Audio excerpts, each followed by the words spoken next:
नमस्कार, आप देख रहे हैं जे प्राइम भारत और मैं हूं आपके साथ ज्योतिका। आइए रुक करते हैं खबर की ओर। पिंदर सिंह सिद्धू ने कहा किसानों के हक के लिए पीछे नहीं हटेंगे।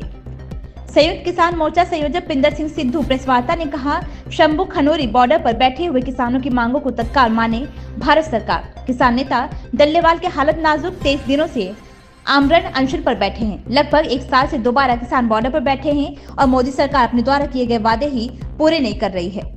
और जो लोग समाजसेवी किसान नेता सरकार की कमियों को उजागर करते हैं, सरकार उनकी आवाज को दबाने का काम करती है, फर्जी मुकदमे में फंसाती है। इसी तरीके से 2023 की फर्जी मुकदमे में 10 दिन तक मुझे जेल में रहना पड़ा। जेल में नशे का कारोबार चल रहा है। मैं कहना चाहता हूँ, सरकार से चाहे आप फिर मुझे भेज दो। मैं न दबूंगा न झुकूंगा जब तक लहू की बूंद शरीर में है। किसानों, मजदूर और नौजवानों की लड़ाई लड़ता रहूंगा। सरकार को आईना दिखाता रहूंगा।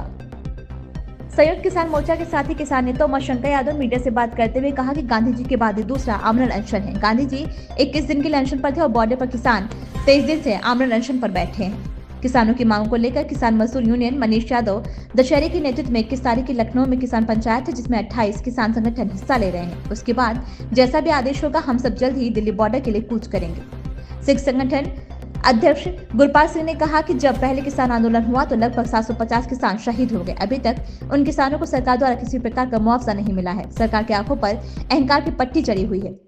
कॉर्पोरेटों को बढ़ावा देकर मोदी सरकार किसानों की जमीनों को छीनना चाहती, इसलिए बुआई के वक्त डीएपी और सिंचाई के वक्त यूरिया खाद कुछ भी जरूरत पर उपलब्ध नहीं होता। प्रेस वार्ता में मौजूद किसान मजदूर जिलाध्यक्ष सुनेशी, सुनीता, सुशीला, कुंती, नीलम, सरोज।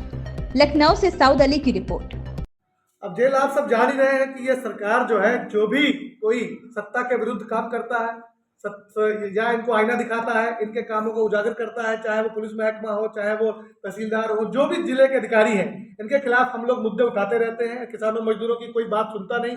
पुलिसिया राज चल रहा है सीतापुर जिले में, सीतापुर क्या पूरे उत्तर प्रदेश में चल रहा है। हम कहना चाहते हैं माननीय मुख्यमंत्री जी से कि आपसे हमें ये शिकायत है, एक तो आप आवारा पशुओं का इंतजाम कर लो, दूसरा किसानों की फसलों के रेट बढ़ा दो, तीसरा ये पुलिसिया राज जो चल रहा है, पुलिस विभाग जो है जानबूझकर फर्जी मुकदमे लोगों को लिख के जेल भेज रहा है। उसी में मैं भी जेल काट के आया हूं। आज मैं 10 दिन जेल काट के आया हूं। आप बताइए कि धान तुलवाने में, किसान का धान तुलवाने में मुझे जेल काटनी पड़ रही। मुझे गर्व महसूस हुआ जब मैं जेल के अंदर गया।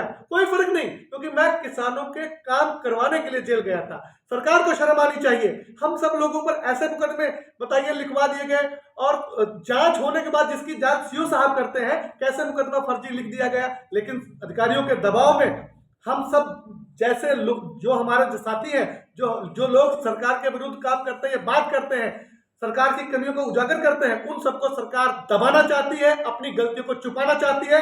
पर हम सब कतई नहीं छुपेंगे, कतई नहीं दबेंगे।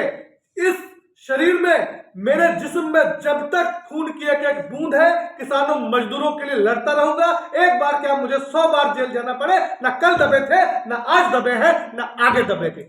जय जवान, जय किसान, जय हिंद, जय भारत। अभी आप निश्चय को मैंने पत्र लिखा है कि मैं उस पे भी मैं 3 दिन का उनसे मैंने जवाब मांगा 3 दिन में, कि मैं 7 तारीख को आपकी जेल गया और मैं 17 को लौटा हूं। 10 दिन जेल के अंदर नशे का काला बाजार चल रहा है। वहां बाहर पुलिस एक एनडीपीएस का मुकदमा लिखती है। वहां के लोगों ने जो बताया कि थोड़ा सा भी किसी के पास गांजा चरस जो भी मिल जाए, एनडीपीएस के मुकदमे में जेल जा रहे हैं और खुलेआम वही गांजा जेल के अंदर किस तरीके से बिक रहा है। सीसीटीवी कैमरे लगे, सब कुछ लगा है। तो ये नहीं सरकार सत्ता जेलर को दिख रहा है या अधिकारियों को दिख रहा है या कोर्ट में, जो भी सरकार है, जिसको भी इस मुद्दे पे देखना चाहिए। और खाना बिल्कुल बेकार मिल रहा है, बहुत बुरा हाल है। सिर्फ जेल के मुद्दों पर और जेल की बात के लिए 21 तारीख के बाद एक बड़ी प्रेस कॉन्फ्रेंस होगी, जिसमें 10 से 15 वो लोग होंगे जो जेल से रिहा होके आए होंगे। वो बताएंगे क्या क्या उनके साथ हुआ है। धन्यवाद आप सभी पत्रकार बंधुओं का, दिल से धन्यवाद। सिद्धू जी, एक मिनट और, आप पे क्या आरोप लगाकर के पुलिस ने जेल भेजा था और उस आरोप को लेकर के क्या कहेंगे आप? वो ये 2021 की घटना है कि किसानों के धान की तौल उस समय नहीं हो रही थी। 750-800 रुपये रेट था मंडी का और 1400 रुपये रेट था सरकारी क्रय केंद्रों का। उस समय इतनी लूट मची हुई थी, दलालों का बोलबाला था, सत्ता पक्ष के लोगों ने सेंटर ले रखे थे। अगर वो एक ट्राली धान दलाल का तोलते थे 50 कुंटल तो उनको 35 से 40 हजार का मुनाफा होता था, इसलिए वो किसानों के धान नहीं तोलते थे। उस समय हम लोगों ने भी आंदोलन किया, आंदोलन कर करके हमने किसानों के धान तुलवाए, महीना महीना ट्रालियां खड़ी रही, आप सबको पता है। और जल्द ही उसकी जांच भी होगी 2021-22 की। क्यों नहीं जांच होती है? जब सरकारों को पता होता है, एडीएम साहब को पता होता है, डीएम साहब को पता होता है, वहां के जो मुख्य अधिकारी उनको पता होता है, तो यह सिर्फ फिजिकल खरीद कैसे हो जाती है, किसानों से खरीद नहीं होती, अंगूठा लगाया जाता है और उसमें सैकड़ों टन खरीद हो जाती है।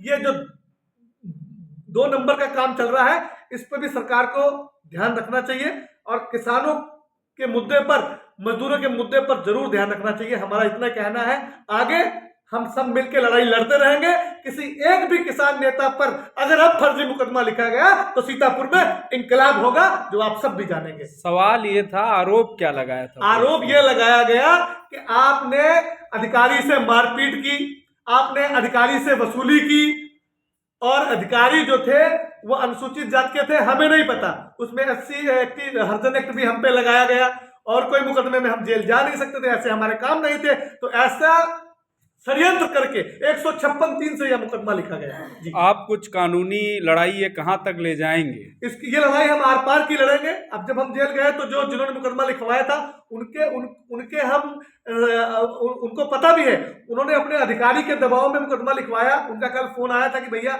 हम मजबूर थे, अब हम जल्द ही इसमें सुलह लगा देंगे, अब देखते हैं आगे क्या होता है, लेकिन हम इसकी जांच जरूर चाहेंगे कि उस समय क्या होगा। इस खबर में बस इतना ही। बने रहिए जे प्राइम भारत के साथ।